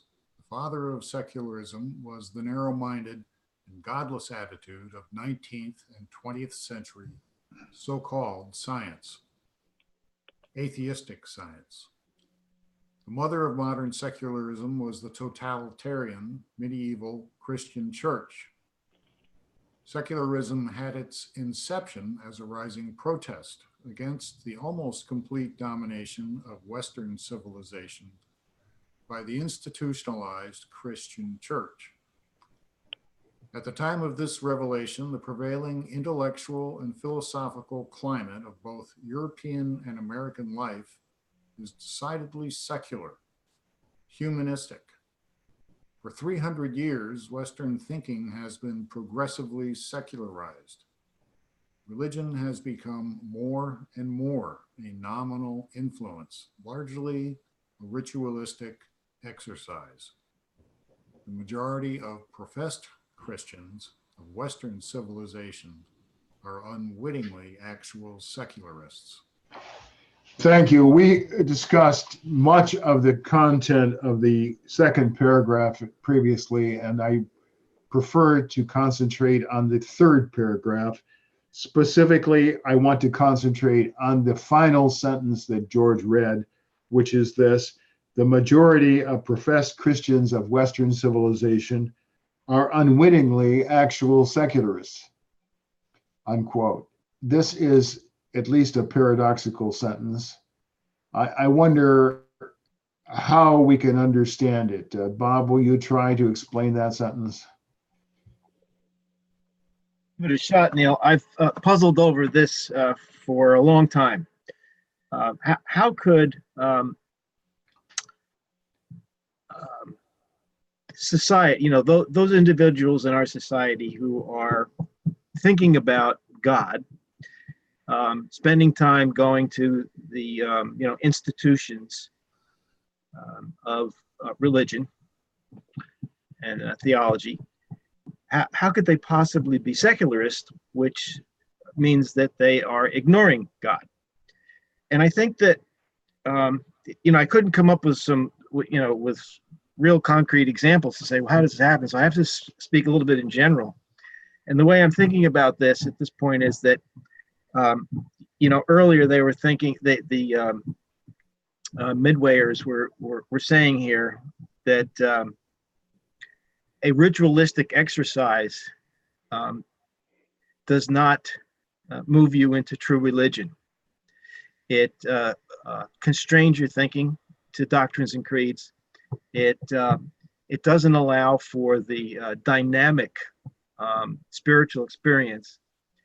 Even though it might appear emotional in some cases, it might appear devotional in some other cases. It's constraining those spiritual experiences. And the rest of life then, and certainly growing up as a Catholic, you spend the hour on Sunday, and maybe you go as a child to what they used to call catechism. I think they probably still do that. And, you learn biblical and other sorts of doctrine, Catholic doctrine. That's pretty much the extent of your dynamic thinking that Jesus wanted us to do. And it's been force-fed, well, not force-fed, it's been fed to you. So, the rest of life is ignoring God, essentially. So that's how I'm seeing this. And I'll throw it back to the group to say that, do we really ignore God, or do we ignore our cosmic consciousness? Do we ignore true religion, looking for understanding those spiritual experiences and even knowing when a spiritual experience may actually occur? Over. Thank you, Bob. I would call the attention of the others to the fact that in your remarks, you quite properly paraphrased some elements of the immediately preceding sentence, including nominal influence and ritualistic exercise. I agree that these phrases have a bearing on the succeeding sentence, but I would like to reiterate my request and direct it this time to Stephen to interpret the final sentence: the majority of professed Christians of Western civilization are unwittingly actual secularists. Yeah, I would say that is correct in the sense that everybody in modern Western society is a secularist, whether they want to be or not, including Urantia book readers. So I would be very comfortable substituting the phrase Urantia book readers for professed Christians in that sentence. We are all secularists, whether or not we're believers in the Urantia book or not. And that's because the air that we breathe and everything we see through secularized vision and secularized hearing. So it's nothing unique to the practice of Christianity. It's just a statement to the dominance of the secular worldview that's totally dominant right now in Western society. Thank you. I would then turn to George with the concept that perhaps the word secularists, at least in this sentence, has to do with values and relative influence in society or in life as a whole, that perhaps it means, as Stephen has said, that this applies to readers of the Urantia book, it applies to professed Christians, it applies, I'm sorry, not implies, it applies to just about everyone living in the United States, or for that matter, in North America. What do you think, George? I see some merit in what you said, Stephen. We certainly live in a secular society. I don't think anyone would dispute that. I think there's something, well, the other point to raise is in that sentence it says the majority are unwitting. It doesn't say everybody's unwitting. So there's something which distinguishes professed Christians into two groups: those who are not unwitting secularists, meaning the opposite being religionists, those who are. So what distinguishes the two, it's my only thought, no, my primary thought along this line is that this has to do with the atheistic science of the 19th and 20th centuries, specifically the philosophy of materialism and how it has corrupted so much of the thinking of modern times. It says I think it was last week, I read a quote about the corporeality error in conceiving of God. And it's, to paraphrase, it said that the error in your understanding of God is directly proportional to how material you think he is. And I think that enters into this problem. I don't know if this is the whole answer to why the majority are actual secularists, but they do use the term materialistic secularism. There definitely seems to be a link between the two. I don't know if that's enough to explain why most people are unable to escape the matrix of materialism and conceive of God as a spirit, but that would be my estimate. Thank you. I think that in addition to the dichotomy that you found in that sentence, a dichotomy that I accept, we also have a question about unwittingly as opposed to wittingly.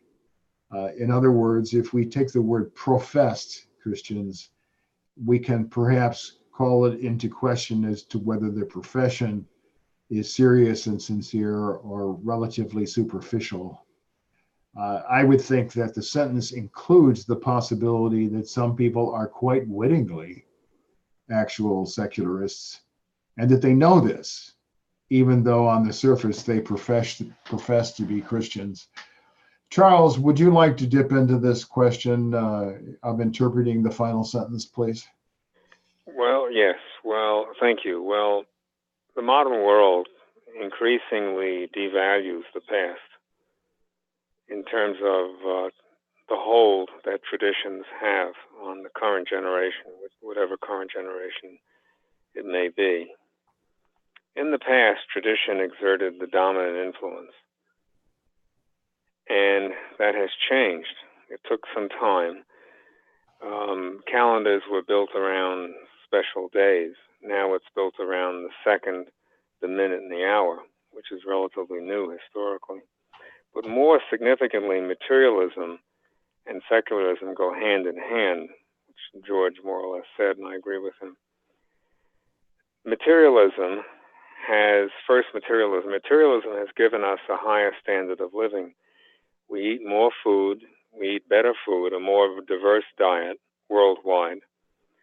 We have more clothes, and we have lots and lots of forms of entertainment that are all material. We have wide-ranging forms, everything from music to so forth and so on. Scientific modern medicine, or science-based medicine, has rescued us to a certain degree that people can actually perceive from the ravages of disease. These are impressive: to be entertained, to be healthier, to eat better, eat more, to have clothing that's cheaper, mass-produced. The first thing produced in the late 19th century by way of clothing was men's shirts, because that's very difficult for a tailor to make. We have all kinds of material goodies, wide-ranging. So our standard of living continues to, generally speaking, to increase. And if yours personally or individually hasn't, you at least know it's there. You can see it.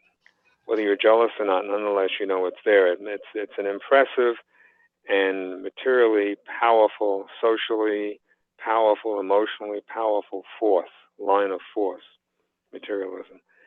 This, I think, has come at a cost. There have been two costs: the home life and faith, to some extent. The position of God as a consciously pursued, worshipfully, prayerfully, thoughtfully pursued as an integral part of your style, your living, and it's part of your art of living, has diminished and weakened in contrast to the power of materialism. And this I offer as the primary, not the only, but the primary explanation for the rise of secularism. And you can see it manifested in numerous ways. We have more leisure time, increasing ranges of leisure time.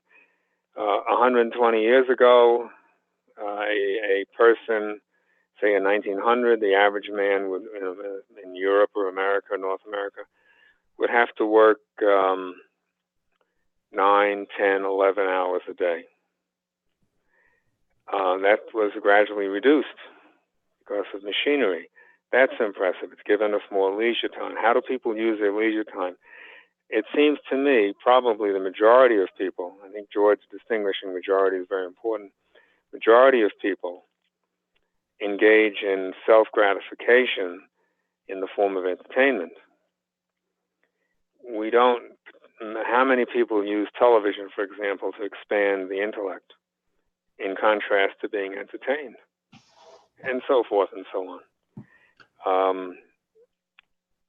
I think where totalitarianism came in was there were certain groups of men who had the notion of dominating everything. Going to be a tyrant in thought, word, and action. Remember, in totalitarian systems, opinion can be a capital offense. It can get you killed, executed, or have you arrested and put in a concentration camp, or you can lose your job and have no work, or be demeaned and ridiculed publicly in some way.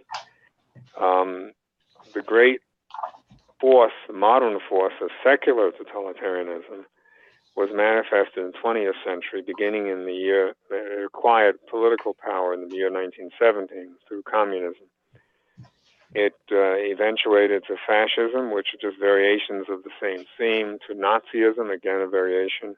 One emphasized race, one emphasized class, but they all had concentration camps, they all had political parties, they had constitutions, but the dominant power was not only in the political party and the leader, it was in public opinion. Public opinion was shaped to be absolutely conforming. There's no room whatsoever for a totalitarian mindset to be permissive or to respect human liberty. And that's true for religion or materialism or any other ism. And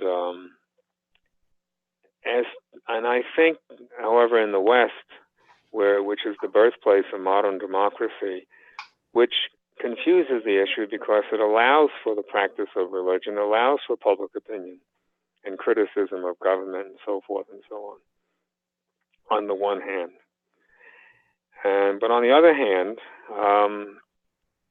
there's no competition. There's nothing competing right now, I think, successfully with the satisfactions of a material lifestyle and material living, material structures. And much of it, such as the influence of science, and because we tend in the West to compartmentalize, religion is associated with God, science with humanity, with man, with the human element. It's not associated with God by the majority. So I think that as things evolve the last 300 years, and as the material lines of force emerged and drew, even in regard to the influence of modern democracy and representative government, secularism took wider and deeper and wider and deeper hold of people's thinking, feeling, imagination, mode of living, and became the dominant mode of living. And I think that's where the unwitting part comes in. They didn't realize it. And you can see it in American history quite clearly during the 19th century, how the emphasis began to shift more and more. The tallest, just one more example and I'll close, the tallest buildings in American cities prior to the 1880s were churches. The tallest buildings since the 1880s and now are skyscrapers. Well, they're office buildings for business, because business works materially. It's very successful. It can be, you can bring God into it, but you have to want to do that. I've known businessmen who brought God into their business in a spiritual sense. I knew several, but they wanted to do this, and it was their business, and they had the authority to do it. It's an interesting development, but I don't think it can last, because it doesn't answer the questions. It really doesn't answer the question, from whence have I come? Who am I? Why am I here? And where am I going? I just thought of something. After the Nazi final solution, when the surviving Nazis were arrested, including Goering, and put on trial, there were a number of trials, but the Nuremberg trial, when he was there, was the biggest one in terms of authority, Nazis of authority. Albert Speer and others. It was, somebody acknowledged that the totalitarian mindset produced the final solution when you emphasize race, supposedly. They were very flawed in their ideology, in my opinion. Nonetheless, they emphasized it. So they committed mass murder. That was the final solution. Extermination. And Lebensborn. They actually bred children and shipped them by freight train to Germany. And they kidnapped, they stole children from families and gave them to German families. They did things like this. Horrifying, barbaric, and brutal experiences. But people said, well, how could God allow this? How could we explain this in terms of God? So the trauma of the world wars generally, where life was cheap, and especially in World War II, human life being very cheap, and was taken in a million and one ways, including by the modern democracies, although not on the scale of the Nazis or communists. We didn't round up millions. We did round up about 120,000, but they rounded up tens of millions altogether. The big question, how could this be? How could it undermined, it added to the evolutionary undermining of religious consciousness over the last 300 years. It accelerated it, unfortunately. And we've yet to recover from this. I don't think we have recovered as modern society is yet to recover from the world wars, the final solutions by the communists, and by the Nazis and others, the Japanese and what they did in China, and so forth and so on. And I don't think the people equated religion with going to a religious celebration on the Sabbath day, whether it was a Sunday or even a Friday or a Saturday, or not at all, but doing it at home. If you wear a cross, you're being religious. I'm not being facetious. It's just they equated the sign or the symbol or the ritual with genuine religious spirituality, and hence again unwittingly did that for the most part. And but I don't think it's not going to last. I don't think it can last because it's making people orphans, making their soul. It appears to have the effect of making their souls as so many orphans from God. In any case, I believe that God will make multiples of the consequences. He owns the consequences. We own the actions, but he owns the consequences and will rescue us still.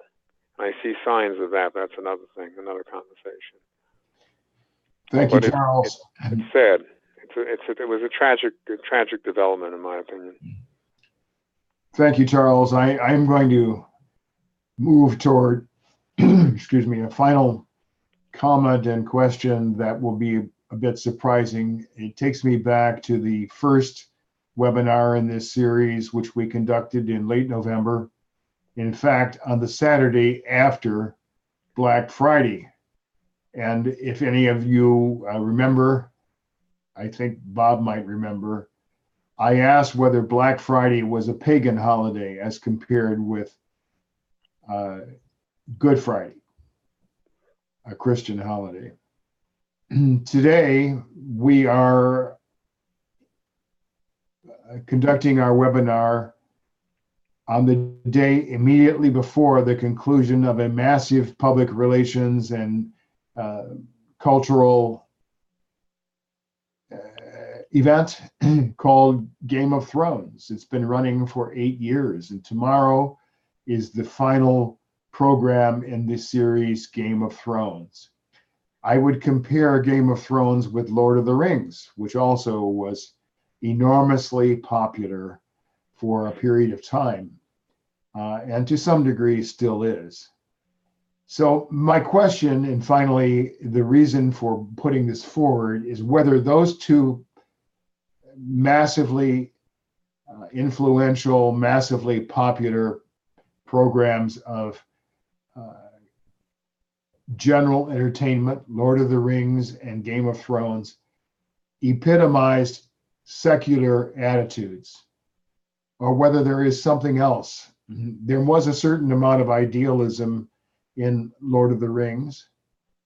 There does not seem to be much idealism in Game of Thrones.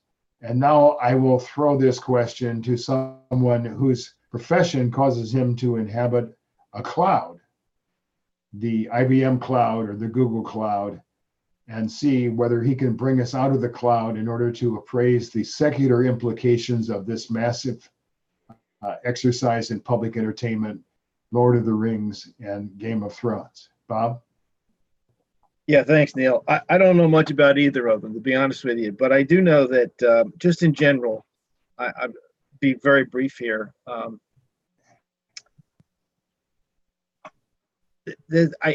think you bring up a really good point here, is that to what end is what I was thinking as you were talking about these things. Philosophy ought to be the chief pursuit of any civilization for it to grow and progress. And I think that unless there's a mechanism in society to be able to move philosophy to be a chief pursuit, we're going to sit on the amoeba strip. We'll never actually escape. And I think from the little that I know, these secular type, games, movies, etc., don't really move society to that philosophical area to expand cosmic consciousness and thinking. That's just a brief thought about that right away. Thank you. It's interesting. I would offer an opportunity to the other three of you, Stephen, George, and Charles, if any of you wish to address the question I posed about the secular implications of Lord of the Rings and Game of Thrones, please signify. George?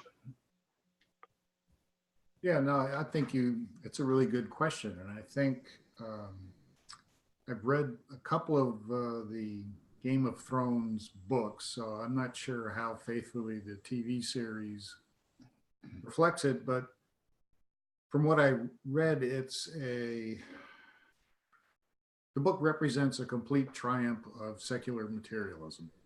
There's not one worthy religious concept in it. It really almost takes the anti-hero theme pioneered by James Bond and takes it to its final extreme. It's the absolute opposite of every ideal that we used to think was valuable in Western civilization. Lord of the Rings, I think, was also secular, but I think it was much more halfway between, let's say, the late 19th century religious parts of America and what we have today. I think it was still espousing ideals and values that originated in, I guess you could say, Christianity, but Lord of the Rings it's like the final triumph in the entertainment world of secularism. That's my assessment. I appreciate the question. Thank you, Stephen.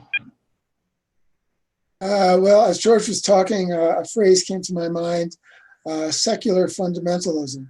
So if George is accurate in his portrayal, that's what you might call Game of Thrones. I've never seen it, even though I live a few blocks away from George Martin's headquarters here in Santa Fe. He's the author of Game of Thrones, of course, but I have never watched 1 minute of it, and I'm not sure that I ever will. That's purely up to you. Of course, the underlying point of my question as a basis for inquiry is that both of these series, Game of Thrones and Lord of the Rings before it, are tremendously popular among people living in our society. And so I thought they were, at least to some degree, emblematic of the nature of our society and civilization at this stage, and overwhelmingly secular. I certainly agree. Well, gentlemen, thank you for an extremely interesting discussion. We did not get as far in Section 8 of Paper 195 as I hoped we would, but from the nature of our discussion today, I anticipate a very stimulating discussion next week. Thank you very much. Bye-bye.